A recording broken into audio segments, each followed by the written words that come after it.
That's all I could move out to Atlanta, throw away my planner.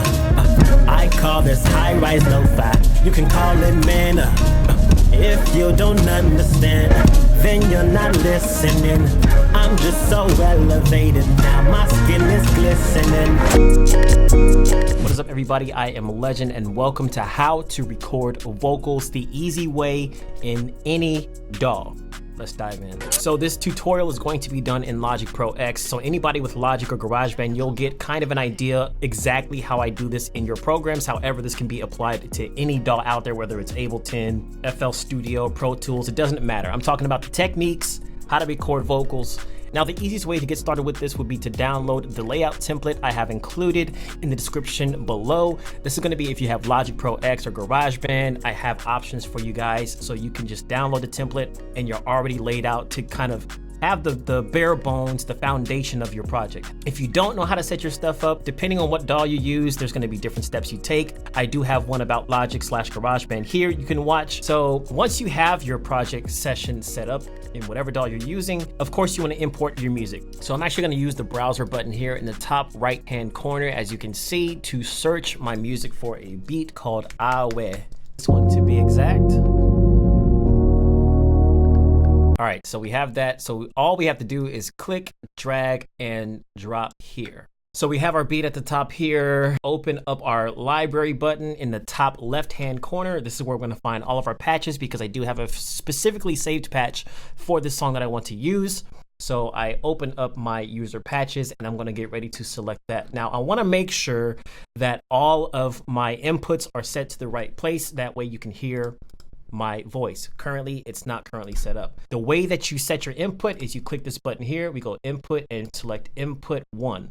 Now in your DAW, this may be a different process again, but you wanna make sure you select your audio interface. So right now, my audio interface is currently hearing me because you can see this meter right here is going up and down. In your DAW, go to your audio devices, make sure that your audio interface is selected. If you don't see, that your audio is being picked up or if your mic's not connected, and make sure you select the output and input device to be your audio interface. That way you can hear the audio that's being outputted from the DAW into your headphones, and then the DAW itself can hear your voice inputted into the DAW. That's what basically input and output is. So once you have that all selected, everything else should be kind of pretty much set. Now, before we dive into recording, we want to set our project information. So that's going to be this stuff here at the top, the BPM, the time signature, and the key signature. So the BPM of this beat is 111, which it's literally about to be, yo, look at the time.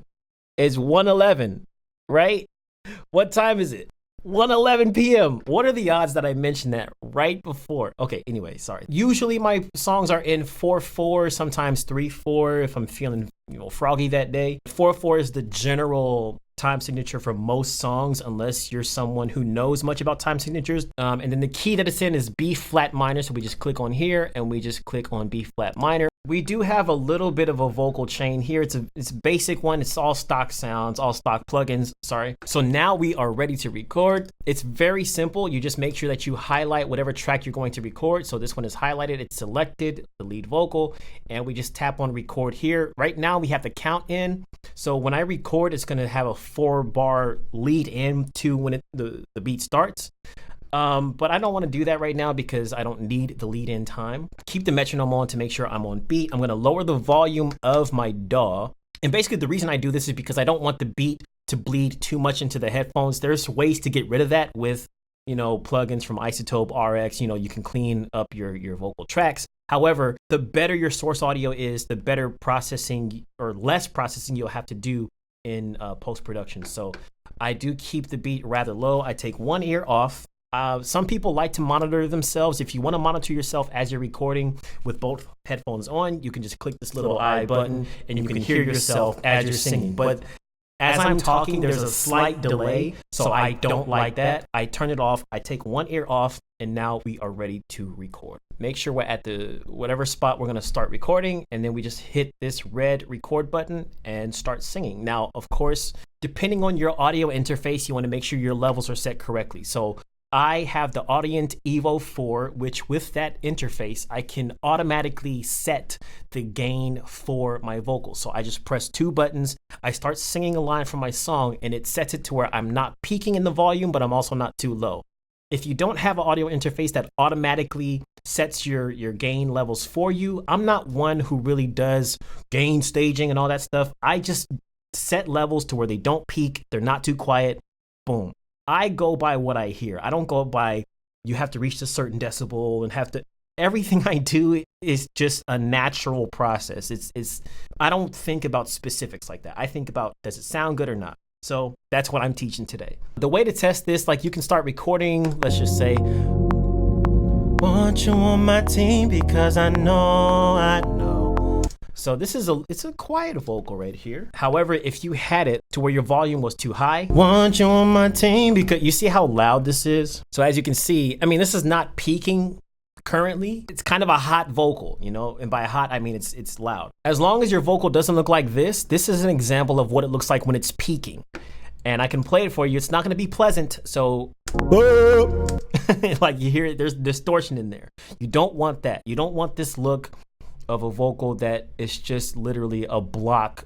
It's like a block of cheese on your workspace. And if you come in here, you see the audio is clipping at the top. This is all lost information. What you want is dynamic range in your audio. And I know this is for beginners. Basically, it's how loud or how quiet your vocal is. So good dynamic range means you have the quiet parts, you have the loud parts, so you can see here, these are quiet parts and these are louder parts. There's like barely any audio here, probably me just breathing, shuffling around. Then it gets a little bit, you know, louder and quieter right here. But none of this is how this is, where it's just blowing everything out in this section. This is a perfect example of levels being set correctly. This is why I love the Evo 4. Make sure that before you get into the deep recording and you just like go all in and just start recording a bunch of stuff, record something first to check your levels. Make sure it's not doing this and just blasting, you know, blast off. Make sure you have the peaks and valleys. You can see everything because that means you have good dynamic range. And once you go to process your stuff, it's going to sound a lot more clean and you have a lot more room to work with processing your audio.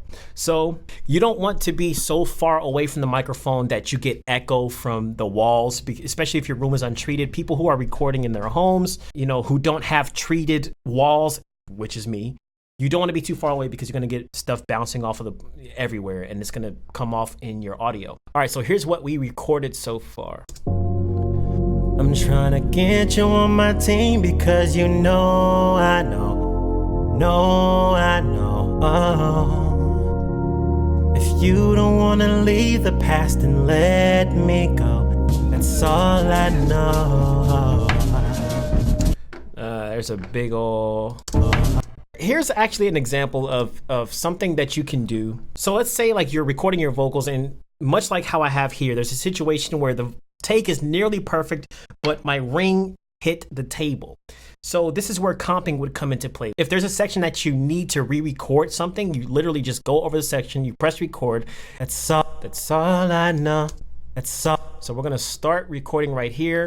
Keep our metronome on, make sure we're not solo. And then that's all I know. So when I record, it's gonna record over this. It's gonna keep both of these, so the old one and the new one. And I can choose to select to have the new one being played. So let's go ahead and record. Leave the past and let me know. That's all I know. All right, so take 2. We will actually take all this up until right about there, I believe. Leave the past and let me go. That's all I know. Perfect, and then let's take off that little section. So click the editor button. This is why I like to keep the editor button down in the bottom pretty much all the time, because it makes it easier for me to take out little things like this. That little click right there, just boom, delete it. I couldn't see it up here, but I can see it down here. That's why I love that. So we have a main like lead-in vocal.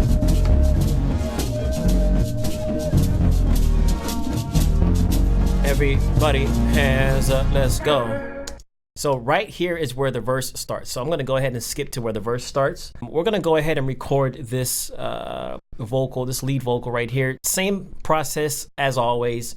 You just click on the vocal that you want to record on, and then you click record. If you want to do a lead in, you can do that. Are you really ready for the glow? I don't think you even really know. Come around and see what I can show. I need the freaking I like to loop the section I'm recording. That way, every single time you record, when you're done, even if it ends down here, the play header, if I press play, it's gonna start back at the beginning of the loop. That makes recording so much easier. So that's a nice little tidbit there. Are you really ready for the glow? I don't think they even really know. Come around and see what I can show. If you're feeling low, let me lift you out. I'm trying to get you on my team because... All right, so in this next part, I know this is not really a vocal processing video. That's going to be something that I want to do separate because there's so much that goes into vocal processing. However, in my recording process, when I'm doing these lead vocals or even stacked vocals, I like to have different variations of a vocal in a verse, whether it's, I do a duplication of the lead and I make a lead vocal dub, which I'm going to process differently than I do this actual lead vocal here. This next section is technically the chorus, so I wanted to have a more wide approach. So I'm gonna Command D. I duplicated this track into the next one, and that's where we have this one, which has the exact same vocal processing currently as the lead vocal, and then I'll just customize it to sound different than the one I have before. So we duplicated it, Control D, or you just click track, new track with duplicate settings. And we have that here. Let's set our input, 1, 2. So since we're on a different track, we can go ahead and kind of overlap this right here. We don't have to do a count in. We can just start on a fresh track. I'm trying to get you on my team. And then also make sure that you have these buttons here, the channel mode set correctly. I usually have this on mono, which the track itself is on mono. And then I'll send it to the buses. They're going to be in stereo because the sound in the end, if we click on our mixer button here, is going to be a stereo out anyway. I'm trying to get you on my team because I know got keys to show. And if you don't want to leave the past, then let me go. That's all I'm trying to get you on my team because I know keys to show. So this is a little bit of stacking, but this is mostly kind of like what I do when I record my lead vocals. This is not a full-on stacking tutorial. I'll talk about that later. But this is when I just want to add a little bit of flavor, a little bit of like an octave stack to what I currently have. So we did do the duplication. Let's go ahead and clear Waves Tune. And then I'm going to sing an octave higher. So this is kind of just build some anticipation going into the chorus. That way everything's not just one voice. It's not just static. I mean, it's not static. We do have a little bit of processing, but allow the song to grow a little bit, to have some room to breathe and become something. I duplicated this vocal. Now I'm going to record an octave higher. So higher register, same exact part. Let's go ahead and do it. I'll do the count in. Oh, let me lift you out. I'm trying to get you on my team because I know got the keys to show. And if you don't want to leave the past, then let me go. That's all It's everywhere. It's all over the place. Oh my gosh. I'm trying to get you on my team because I know got the keys to show. And if you don't want to leave the past, then let me go. That's all Turn down a little bit. I'm going to click the library button. If you have any custom patches saved, I will be offering some in the link in the description, as well as the Logic Pro X template that I have. But okay, I'm going to apply my patch called Okay, unison wrap. Let's go ahead and add that. So when we click it, it automatically applies all those plugins right here. Move out to Atlanta, throw away my planner. I call this high-rise lo-fi. You can call it manna. If you don't understand, then you're not listening. I'm just so elevated now, my skin is glistening. Hey, that's pretty sick. That's pretty sick. So I want to hear the whole thing.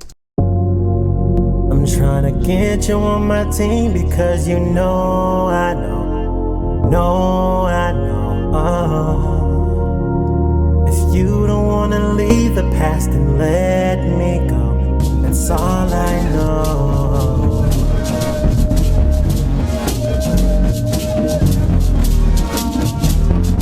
Everybody, hands up, let's. Hey. Are you really ready for the glow? Yeah. I don't think they even really know. Yeah. Come around and see what I can show. If you're feeling low, let me lift you out. I'm trying to get you on my team because you know I know the keys to show. And if you don't wanna leave the past, then let me go. That's all I can move out to Atlanta, throw away my planner. I call this high-rise lo-fi. You can call it manna. If you don't understand, then you're not listening. I'm just so elevated now, my skin is glistening.